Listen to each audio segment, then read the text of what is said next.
itu arahan-arahan atau pelajaran-pelajaran dari Ustazah Ananda Syarifah Rufaidah Shihab. Kepadanya kami persilahkan. Bismillahirrahmanirrahim. Assalamualaikum warahmatullahi wabarakatuh.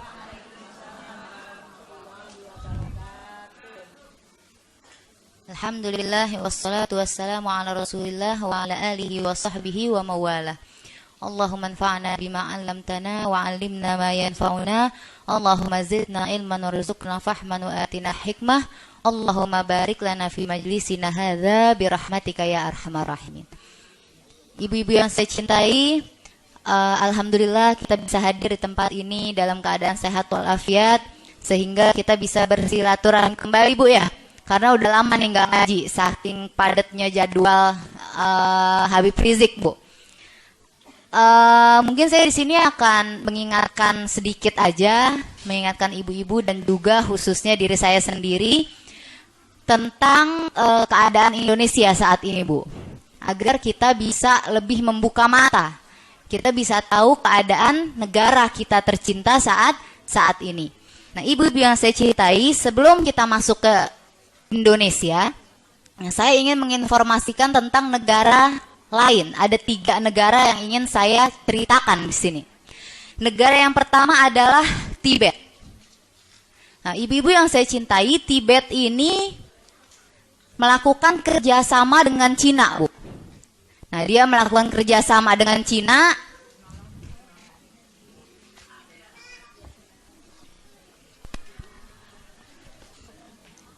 Nah, Tibet ini melakukan kerjasama dengan Cina, Bu.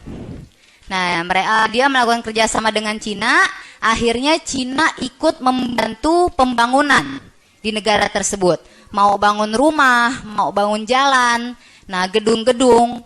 Nah, setelah kerjaan itu selesai, akhirnya pekerja-pekerja tersebut angkat senjata untuk memberontak. Nah, jadi di sini sebagaimana yang kita lihat di negara kita, Bu.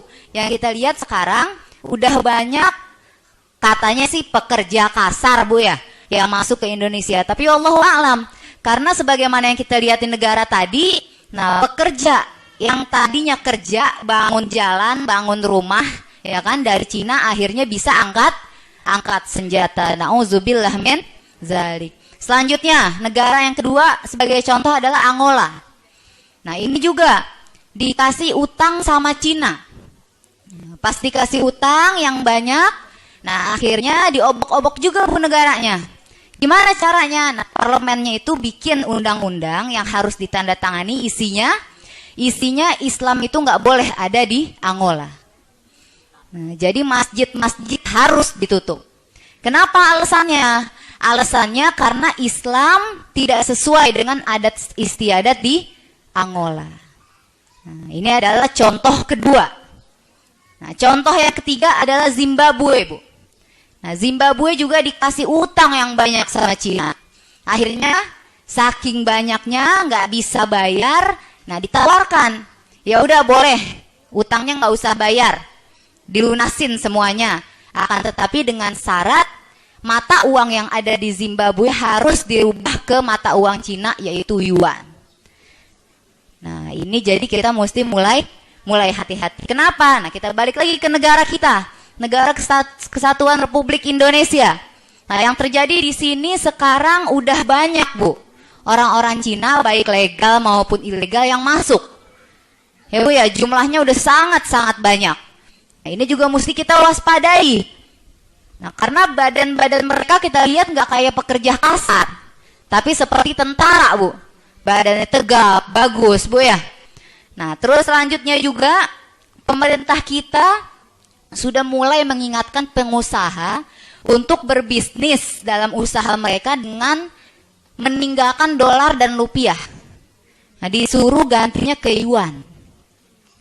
Nah, ini udah mulai indikasi-indikasinya, Bu ya. Nah, saya bicarakan di sini agar kita bisa buka mata, nggak tutup mata dengan hal-hal seperti ini. Jadi kita nggak kaget dan bisa waspada. Selanjutnya juga yang ketiga, ada kepres bahwa orang asing bisa diberikan hak milik untuk rumah, tanah, dan perkebunan. Nah, ini juga sangat-sangat bahaya. Kenapa? Karena orang asing, ya Bu ya, asing atau asing itu duitnya banyak. Jadi kalau dikasih kesempatan untuk memiliki rumah atau yang lain-lainnya, nah kita bisa diusir dari tanah kita sendiri. Nah, selanjutnya juga Bu, yang perlu kita ketahui sampai saat ini, walaupun DPR udah teriak, ulama udah teriak, tapi reklamasi masih jalan, Bu. Jadi diam-diam mereka masih jalan. Nah, sekarang walaupun bangunannya belum ada, itu bakal dibangun apartemen, Bu, itu udah dipanen di luar negeri.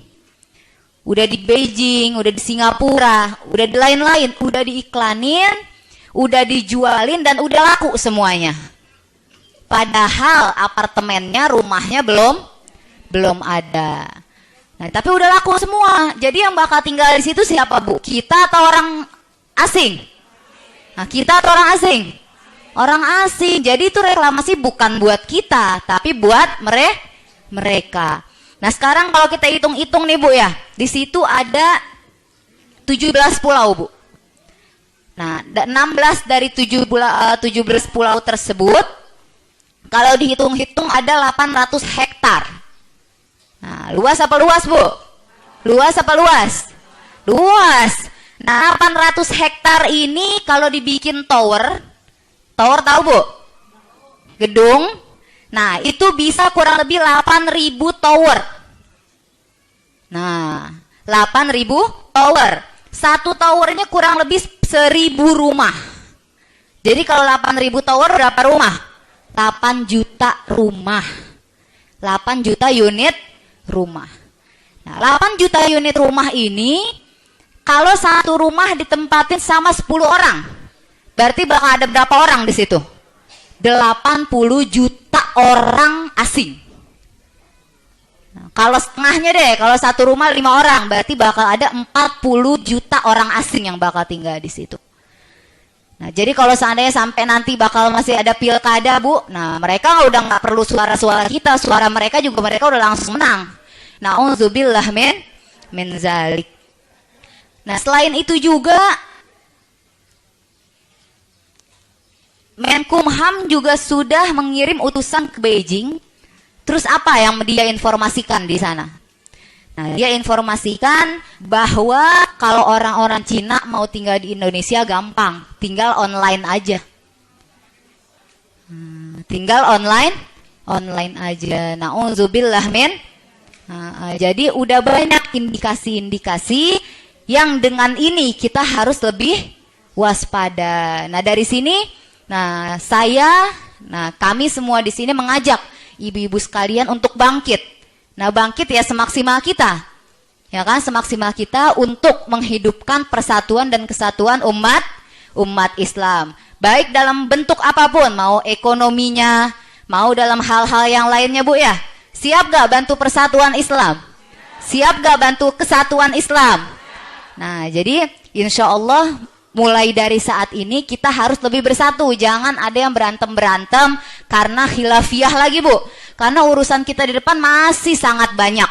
Ya, jadi udah nggak ada waktu untuk kita pecah belah. Harus dan wajib bersatu, insya Allah. Takbir. Nah, mungkin itu saja yang bisa saya sampaikan. Mohon maaf atas segala kesalahan dan kekurangannya. Hadani Allah wa iyyakum ila siratal mustaqim. Wassalamualaikum warahmatullahi wabarakatuh. Terima kasih kepada Ustazah Syarifah Rufaidah Shihab.